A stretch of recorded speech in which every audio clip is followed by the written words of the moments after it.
When I was younger, I was the boy who always seemed zoned out in school. When class was over, I wouldn't follow behind my peers on their way to the cafeteria to eat lunch, discuss class, or even just sit together. Because down the hallway and to the right of the old church I learned in was a room, perfectly normal, where I preferred to spend my lunch times alone. Surrounded by foam floors and hundreds of Bibles in this room was a piano that sat by the window. My piano. I played it for the entirety of lunch, stitching the notes together to form melodies and rhythms. The piano was a haven for me, but not just because of the music that came out of it, but something more critical: the structure that allowed the music to exist in the first place. During some of my darkest moments, an inanimate object, the piano, provided me with a beautiful outlook on life and how to live it. Growing up, I searched for the freedom to be unconditionally myself in an environment that didn't wholeheartedly support my identity. Despite popular belief being Black, gay, anxious, and existing around mostly conservative white Christians doesn't always blend the smoothest. It's safe to say that I was not the most comfortable in my own skin. I wasn't always welcomed with open arms in the spaces that I occupied, and this wasn't the easiest to reckon with. But when I wasn't on Boy Scout camping trips, talking about politics with my grandma, or on YouTube watching videos about how to tell whether or not you like boys, I was playing the classical piano. The piano is undoubtedly a profound instrument. It is responsible for so many amazing sounds and genres of music. The piano is music's foundation. It's universal. On it, you can play classical, Latin, jazz, rock, pop, hip hop, and even some rap songs. But for me, the structure of the piano, not the music itself, enabled me to persevere and be my best self in an environment that didn't support me unconditionally or wholeheartedly. That structure, the pitches, keys, and octaves, taught me a lot about finding personal freedom when I felt my most restricted. When I was around 10 years old, I felt like I was a body trapped inside of another. I was not living life as the person I truly was inside. I didn't know how to address my Blackness and my queerness. On one hand, depictions of Black manhood through reinforcements of toxic masculinity that I did not live up to or fit the mold of made me question the validity of my identity as a Black man. And on the other hand, white queerness and media representations of homosexuality as a white thing made me unable to process the intersectionality of the fact that I, a Black boy, could be attracted to them too. I wasn't the only one to notice this. My peers did as well. When I was around white kids, I would be subject to be ridiculed because of the color of my dark skin. Yet, when I was around Black kids, my inability to meet the archetype of what a Black man should look, sound, and act like made me subject to attacks surrounding my masculinity. And because of these two things, I limited myself. I didn't answer the questions in class that I knew the answers to. I didn't stand tall and proud. I became too afraid to eat lunch with my friends, and most of all, I became super socially anxious. But in that same church, I was sitting down at the piano one day when I realized something. The piano is undoubtedly a profound instrument. And the piano is made up entirely out of 88 keys, 52 white keys and 36 Black keys. And while that may sound like a generous amount, it's not. The same 12 pitches repeat over and over.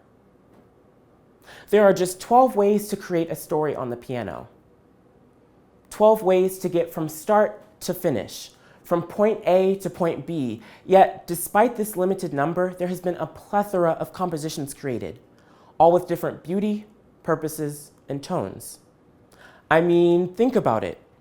Chopin composed his famous nocturne in E-flat major with a limit to how many pitches and keys he could compose with. And Beethoven wrote the Moonlight Sonata with just 12 pitches. Yet, despite the physical barrier of 12, their pieces were infinitely differing and breathtakingly beautiful. And I thought to myself, if they could compose some of the greatest pieces in the history of music with a limit to how many pitches and keys they could compose with, then what could I accomplish while I felt limited to being someone who I wasn't? Applying this to my life, things started to change. When I went to practice piano at lunch, I was teaching myself not only music, but something greater. That limitations can be overcome and decomposed. That I could achieve and succeed in what I put my mind to. And slowly, I began to answer more questions in class. I began to speak up. I realized I was watching myself unfold into my own skin, into who I truly was inside all along, the unrestricted version of myself with no limits or barriers. When I went to practice piano at lunch, I was teaching myself not only music, but how to find personal freedom outside of societal restrictions. Applying this to my life, everything began to change. My identity no longer served as a barrier to my happiness, but something that I embraced. When I saw myself in the mirror in the morning, I didn't frown upon first glance, but I began to smile. I came out to my parents and started living life more authentically. I shared my truth with my peers and made friends who supported me for who I truly was. Eventually, I even joined my high school's Gay-Straight Alliance and went to my first ever Pride to celebrate being myself with others who may have had similar experiences as me. I continued to learn about my Blackness and my manhood and my masculinity and realized that there is no set definition for what defines a Black man. I continue to do all of these things every day, and I do so with joy and without a sense of resentment for who I am. I continued to study classical piano at an arts-focused school in high school, and I competed around the country with my school's orchestra, piano ensemble, and otherwise. I let the music and rhythms from some of the greatest composers of all time fuel and empower me, and my school won first place in every competition we competed in. I was in many, many recitals, and I love music. So whether I'm competing in a different state or experiencing an ordinary day as a Black gay man in America, I look back to my explorations of the piano to remind myself that we are relentless and unstoppable as human beings. Hope can be found anywhere. This past May, I was invited to speak at a protest about social issues I care about. I used my voice to spread knowledge about societal inequalities in front of thousands of people, and I successfully engaged the crowd with the topics I was trying to convey. They saw me for who I truly was, but I let nothing limit me or what I had to say. After this protest ended and I was on my way home, I couldn't help but stop and think of the boy, once trapped in the back room of an old church, who was afraid to ask questions, be himself, use his voice, and be proud. We all have moments where we may feel trapped and limited. Whether that's being Black and gay in a heteronormative, white-dominant environment, having an identity that doesn't mesh with the American prototype, or straight up feeling like an outsider. But connecting the parallels of the piano to our human conscious experience reminds us that we can accomplish more than we think we can. I argue that there are objects in your own life that mirror this outlook. For example, to those of you who are passionate about reading or writing, the same concept applies. With a limited amount of letters in the English alphabet, Toni Morrison, James Baldwin, and Mark Twain conveyed stories that no one could dare imagine beforehand. With just 26 letters, we learn about all the knowledge in the world in English. With just 26 letters, there is an unlimited amount of stories that can be read and written. For those of you who may be interested in math, again, the same concept applies. With just 10 digits, mathematicians count all the way to infinity. Understanding patterns like these help me feel more comfortable in my own skin, and I hope it can do the same for you too. To me, being comfortable in my own skin is being joyous. Being comfortable is understanding that masculinity does not exist in a vacuum. Being comfortable is speaking up. But most of all, to me, being comfortable is understanding that Black and gay are two things that I am unapologetically proud to be.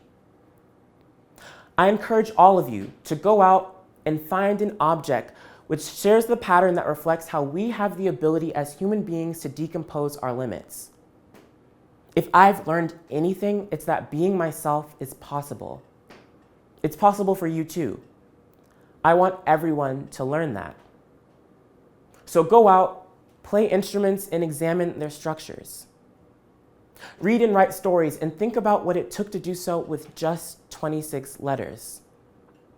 Solve math problems and discover whatever other objects on Earth may have patterns like these. You have the power to decompose your limits. You have the power to decompose your restrictions. You have the power to let your limits cease to exist. Thank you.